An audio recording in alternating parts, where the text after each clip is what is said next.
I'm honored to join you at the virtual summit on supply chain management and logistics, an initiative of the Economic Times. India is expected to be the fastest growing major developing economy in the world. This means an increase in manufacturing and consumer demand and a subsequent increase in demand for an efficient supply chain infrastructure. In recent years, the supply chain and logistics industry has seen some disruptive changes. We have seen traditional practices being replaced by smarter alternatives like smart warehousing, smart transportation, etc. For industries to thrive, it is important that this transformation continues mindfully. At Welspun, we experienced a sudden drop in demand during April last year. However, the growth of the home body economy continued to drive the demand for our home textile products. In fact, in FY21, we have delivered the highest ever annual revenues with a growth of 8% year on year. And this was possible because of a steadfast focus on our supply chains. Last year, we were faced with some unprecedented challenges. The sources of demand had changed. The lockdowns led to an increase in e-commerce purchases, a trend that continued even after the lockdown was eased. The supplier network and logistics ecosystem also experienced disruption. These disruptions led to a transformation in the way we utilize data and technology in supply chains. Talking at this summit today, I remember the long discussions and brainstorming sessions we had last year, trying to figure out the best way to apply the learnings to optimize results. While my coffee consumption increased, we did manage to come up with some solutions. To begin with, we identified the new normal and started looking at ways in which we could repurpose our businesses to align with the challenging ecosystems.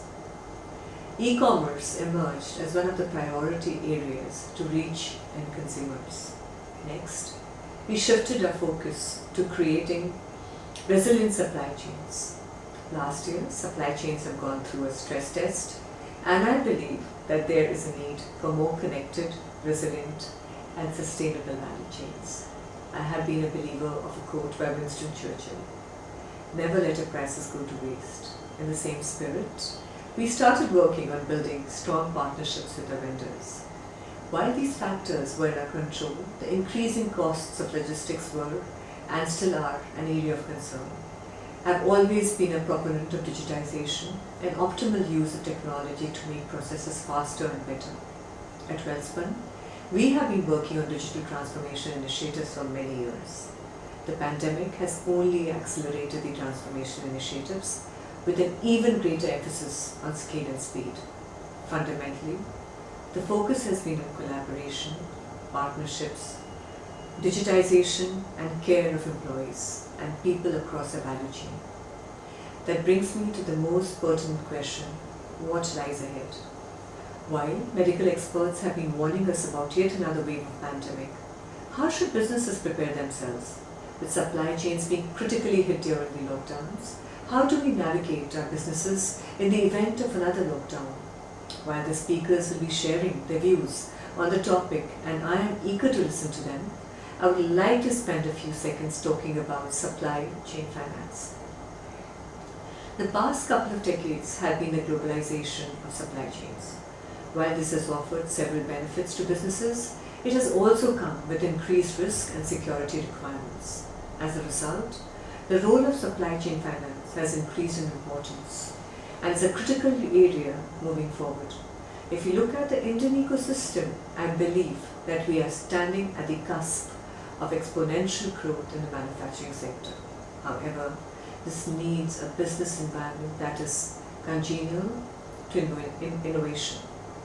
And with supply chains being integral to the manufacturing sector, the development and acceptance of supply chain finance can go a long way in making trade faster and simpler. This is probably the first time businesses around the world have been impacted similarly by a common threat. It's time to collaborate, learn, and share best practices, and overcome this hurdle. Thank you always, Dipali, for sharing your valuable thoughts in the most endearing manner and yet in the more dynamic voice every time that you join us here. Thank you so much again, Dipali.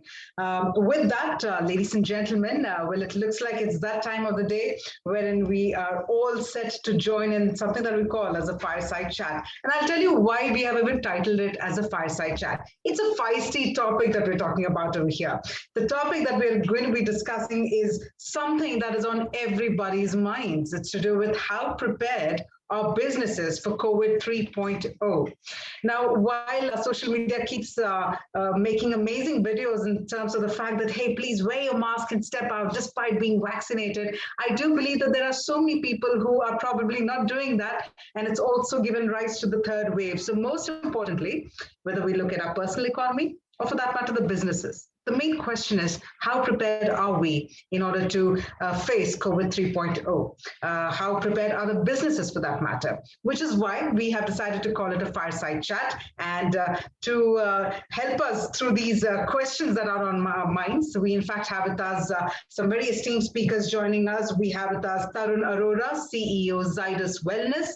We have with us Ram Praveen Swaminathan, Managing Director and CEO, Mahindra Logistics. And this entire fireside chat will be spearheaded by Soumik Goswami, Partner Consulting, PwC India.